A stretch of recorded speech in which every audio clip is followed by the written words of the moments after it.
Hold on, are Strasbourg better than Chelsea? You ain't so tough with that bad boy tuck. I'ma get it how I'm living, I'ma walk the walk. Outline my lines, I rap through thought. Wagwan, you little gangsters, what's going on? Welcome back to Football Therapy with me, your host Jan. I hope you're doing well. I really do hope that. In today's video, I do want to speak a little bit about Strasbourg. Flying high, scintillating scenes, unmatched vibes in the French Ligue 1 club. Of course, Blue Co, Chelsea owned. Currently in a Champions League position, in scintillating form. They have the best goalkeeper in the country, in the league at the moment. A Chelsea goalkeeper, Georgi Petrovic. Yeah, we'll talk about that. They've got a captain, a 20-year-old Brazilian sensation in midfield, captaining them. Oh yeah, that's a Chelsea player as well. And of course they have, Blue Co, Chelsea appointed manager, Liam Rosenier, doing amazing work.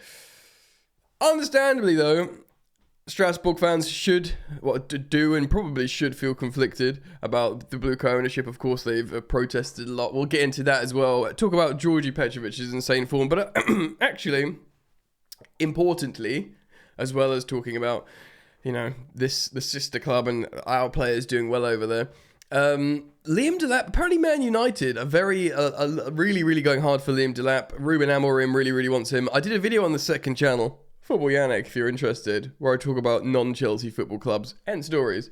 I think Man United did look a little bit better against City, and I'm starting to think Bruno Fernandes playing like that in that system, I genuinely think Mason Mount could contribute and make them a lot better.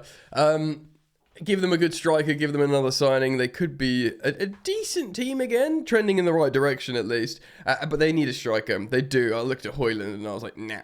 Liam Delap would make them better. I understand why Amorim would be targeting Liam Delap as a priority target. And suddenly, maybe, Chelsea need to be like, from this like non-sexy name, when you're like, nah, we want Gyökeres or Osimhen. We don't want Delap. Maybe we're in a position where, actually, we need to make sure we get Delap. We'll get into all of that, of course. He scored again over the weekend, this kid. He's doing he is doing really well, I must say. The 21-year-old, he's 22 now. He's 22 like a month or so ago. Very young still. We could talk about his stats very briefly, but he's actually despite playing for Ipswich, who will be relegated, who are very close to being relegated, he's in the 9th He's in the 91st percentile, the top 9% for XG in all strikers in Europe. So that's senior strikers playing for bigger teams that create loads of chances. His shooting quality is insane, actually, looking at it. So understandably, teams want him. And yes, of course, Maresca got a massive, again at youth level, different quality, because he had Cole Palmer, didn't he? And he had Liam Delap. He got loads of goals out of Liam Delap. Still got the sniffle, so I apologise if I sniff every now and again or clear my throat, because hay fever as well is in the air all over the gaff here in the kingdom. So it's going to be a good video, guys. Just a quick reminder that if you want to support me, just drop a like. Make sure you like and subscribe and stay on the good ship Football Therapy, because I'll sail you to the stars, baby. Yeah. All right. Strasbourg.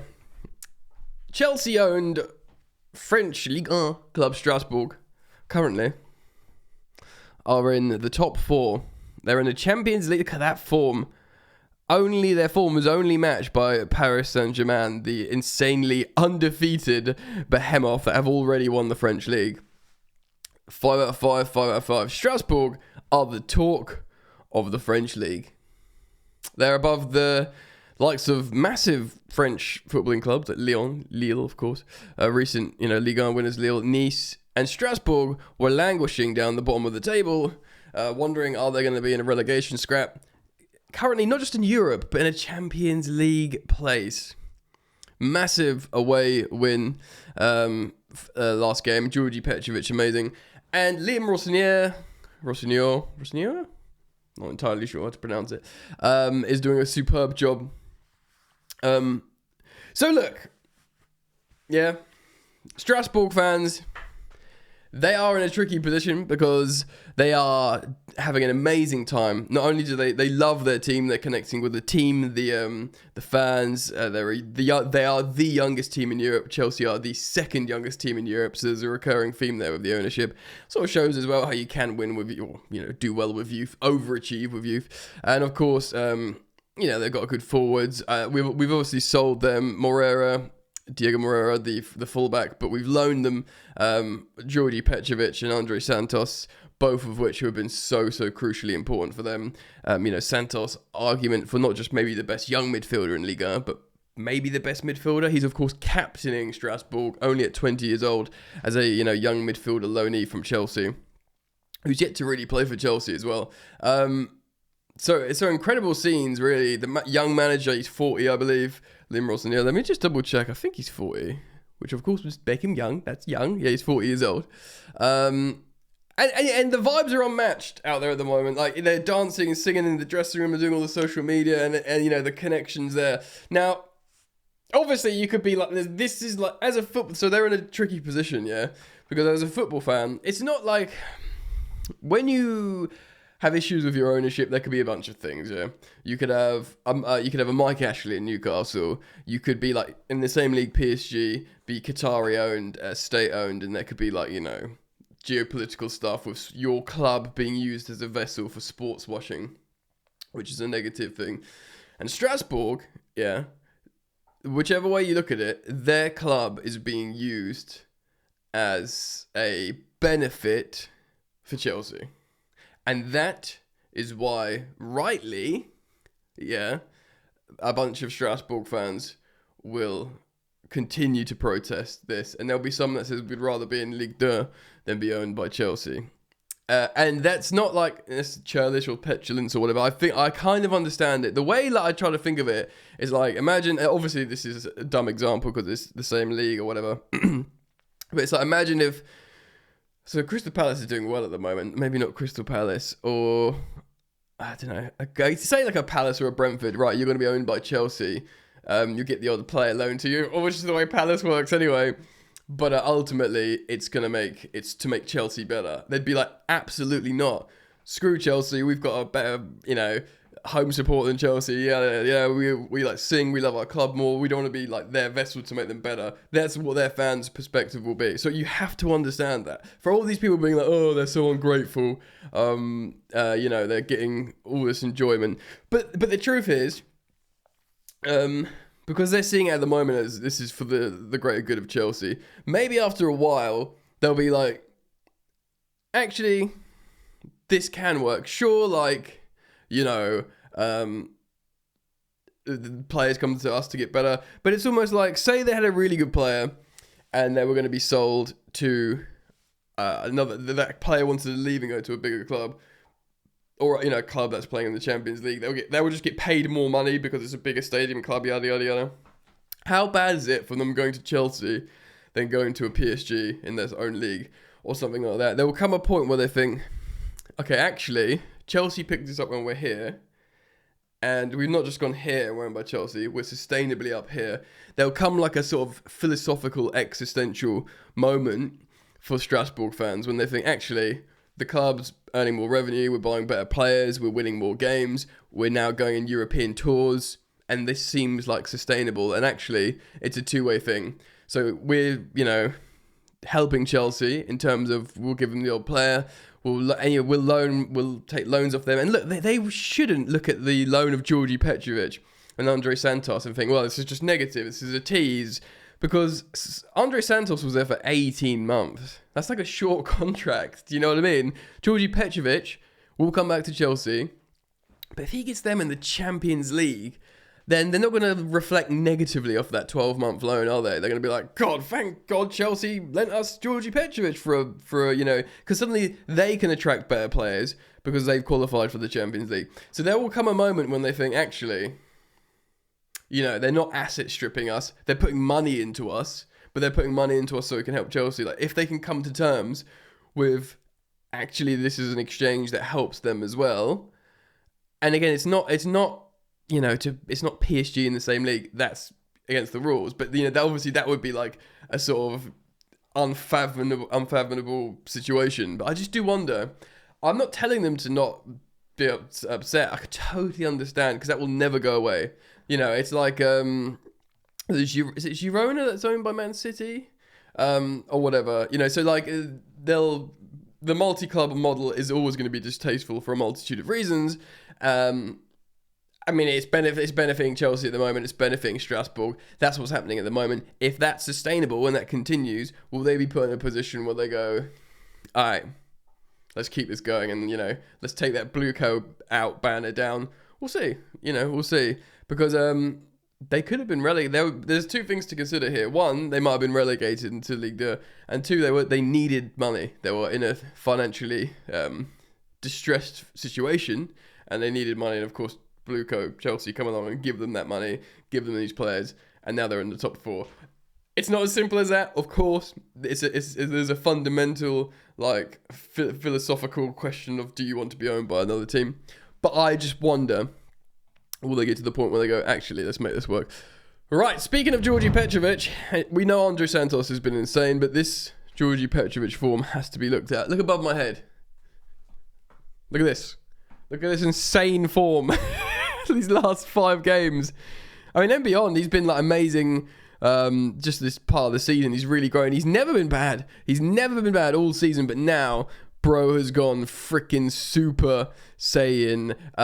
He's only 25 years old, Georgi Petrovic, as you can see here, which is set straight up young for a goalkeeper. What, he's 2 or 3 years younger than Rob Sanchez. I mean, bro, it is naughty stuff in it. Like, it's really, really, really sensational form. This is his performance yesterday away at Rouen. I mean, he prevented 0.63. I've seen loads of statistics going around about how many goals he's actually prevented. I think it's like 8, like additionally 8 goals more that he's supposed to have saved this season in terms of the stats, something like that. It's very, very strong passing as well. He's making loads and loads of passing. A third of his long balls accurate, which is still stronger than Sanchez. But he's made the most passes in Ligue 1, and he's making loads and loads of saves, and he's made more saves than he's expected to do. Like, it is pretty darn incredible, and I'm starting to think, yeah, he's good enough for Chelsea. He's good enough, at least for next season, to the point where we can put all the money in a striker and a winger. Because you can't get worse than what we've got. And look, I know he wasn't awful in the last game. He's got a couple of clean sheets in a row, Rob Sanchez. I'm not in the business of just doing hit pieces on players. Just, I've seen enough, and I don't want him to be the Chelsea goalkeeper. I don't think that's cruel for me to say. Is it? Is it? Let's move on. Right, so there's an article here on football.london speaking about Liam Delap. I saw Mark Goldbridge of the United Stand doing a few videos on him. Amorim. Now look. His name's Liam Delap. It's not like, you know, Liam Dino Delap. So I can't think of some sort of, you know, South American exotic name. But yes, he's not the sexiest name in the world, and he doesn't come across as like the most exotic and cultured footballer, but he's really freaking good, bro. He's got a touch of the Diego Costas about him. He's 22. He's like let's just look at the Premier League top scorers at the moment, okay? Because I swear he's in double digits now. He's in 12, so he's got 12 Premier League goals. He's joint with 11th place with Kluivert for a team that will get relegated. Yes, and his numbers are really, really good, bro. For a 22-year-old striker that's playing for this team, he's got basically a 50% shot accuracy. He's it just looks like for the team he's playing in, you put him in a better team, and he does a lot better. So, for example, he's the 11th top scorer. He's joined. Wait, hold on. He's more than that. Hold on. So the Mo Salah is top. Then it's Haaland, second. Then it's Isak, third. Chris Wood is fourth with 18. And Burmo is fifth. Okay, so then, so there's like joint sixth, Visser and Palmer, our boy. But it should be joint seventh.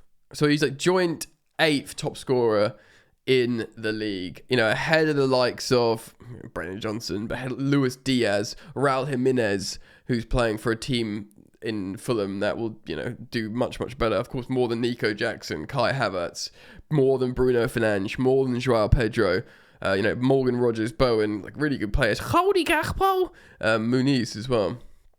So, like, he's scoring goals, and he will score more goals in a better team with more chance creators and a more dominant.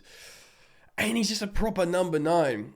If you've suddenly got him and Jackson, you've got 2 actual 9s. And we all watched Nkunku yesterday. We all feel the same, okay? So Chelsea are among the clubs rumoured to be keeping a close eye on Liam Delap. Rightfootball.London. The Blues are eager to bolster their attacking ranks ahead of next season to give more firepower to Maresca. While Chelsea are well stocked in wide areas, true, but we are still looking for that right-footed, left-sided winger in the potential absence of Mudryk, and of course the uncertainty around Jadon Sancho. Jackson is yet to prove himself as a clinical goal scorer, and injury problems have prevented Nkunku from a starting place. Nkunku's gone, he's out of here. I'm not even reading that from a story. It's just, it has to be. It has to be. And Jackson, yeah, he's yet to prove himself as a clinical goal scorer. He never outperforms his XG. He almost exclusively underperforms it. But like we know with Jackson, it's more, yeah, he will score goals. We're sort of banking on him becoming more clinical because he's young. And you just expect him to get better and not worse. Yeah, we know that Jackson makes the attack better. Like his chemistry with the other attackers, his work rate, his understanding of the role is good. So, but we need someone who can just score more goals. A number of striker options have been linked with a move to Stamford Bridge in recent times, and Ipswich star Liam Delap is one of them. The former Man City man could be available for a cut price fee. Yeah, I believe it's 40 million because they'll get relegated to the buyout clause. It's 40 million, the release clause. I do wonder, actually, if clubs will try for less, because he'll want to go. Yeah, he's not going to be going to the Championship. He's too good. He'll be like, oh, no, transfer. Thank you very much. Transfer request. I'll make you a lot of money. You know, sell me to a Premier League club. So he'll go. But I wonder if there's like, clubs will be like 30 million. I think he cost them like 18 million or something. So maybe, you know, double their money or whatever. According to journalist Ben Jacobs, the player himself has been keeping his options open with a number of top clubs interested in signing him. He is understood to be high on the list of both Chelsea Football Club and, of course, Manchester United, but the London club have a clear advantage. The report goes on to state that Delap is most likely to give preference to clubs competing in European football next season. Chelsea could qualify for next season's Europa League. Hold on. Oh, if we win the Conference League. Of course, we can also qualify for the Champions League. Man United, though, if they win the Europa League, they will qualify for the Champions League. And to be honest, like, I think they look a bit better. I looked at how Bruno Fernandes played against Man City yesterday and how Man United should have beaten Man City. And I thought, yeah, that team could win the Europa League. Defo. So they could be in the Champions League. With Ipswich 9 points from safety, running out of games, they're going to get relegated, essentially. And yeah, there's a £40 million relegation clause in his contract, and he's currently contracted till 2029. And yeah, 40 million will definitely be worth it, you know. Another report, this time from Team Talk, goes as far to say Chelsea have placed Delap at the top of their priority list this summer. Of course, everyone's talking about Leipzig's Benjamin Sesko, and he's also been mentioned, but the article suggests the London club view Delap as a better suited to Premier League football. Hard agree, because we've seen him play well in Premier League football. Liam Delap could end the Premier League season for relegated Ipswich with the same amount of goals. He'd need to score 2 more goals, and he'd have the same amount as Nicholas Jackson got last season. And we all like Jackson, don't we? Most of us. So, to score the same amount of goals for a relegated team, yeah, he might have a couple of pens in there, but it's still a really incredible feat. It's good. I know we all want big names, but we've had some big names, and they don't always work. And Nkunku's definitely a big name. Maybe we just need to buy players that make sense. And for me, like, he does make sense. It might not be the sexiest thing. And look, again, I've kind of really nailed my colours to the mast here, but if we sign Benjamin Sesko and that's the striker we sign. I'll be like, great, we've got a proper number 9 in there. It's the same as like if we signed Samu, if we signed John Duran, if we signed Benjamin Seshko. I'll be like, number 9, proper number 9. He's, you know, Seshko's really young. He's been like meticulously scouted by loads and loads of top teams. Arsenal have done work on him for years. Chelsea have done work on him for years. Despite him only being 21 still, guys. He turns 22 next month. At the end of next month, the 31st of May. He's tall, he's fast, he's like a proper 9. He's not crazy prolific, but for example, this season in 27 Bundesliga games, he has 11 goals and 5 assists. So obviously it's not as good as 1 and 2, but he's got a few assists in there. So he's got more than a goal involvement every other game. But I think a lot of people look at him and analyse him like he's shaped the right way in every style and we can make him a proper 9. So that's the interesting thing. But for me, my hierarchy, my like preferences remain the same. I want Osimhen because I think he's just got aura and he's got something that we're missing. I guess Gyökeres. Gyökeres is like the easy answer because he scores loads of goals and he's 27 or whatever and he's like just gonna come in and bang goals, and it kind of feels a bit too easy to say that. And maybe he will, but like I just don't necessarily see him as like a Chelsea guy. That's kind of an intangible thing. Again, I'll be very excited if we sign him, but like I don't know. This just got I've just got a feeling. Then I'll probably go Delap, then Seshko after him or whatever. But one thing's for sure, we need a striker. Alright, so it's been a longer video today. Guys, let me know what you think. Please do leave your comments. I always appreciate them, as I appreciate you dropping a like on the video and subscribing to this YouTube channel, Football Therapy. Jump on the train, friends, because you're all most welcome. Alright, see you soon. Peace.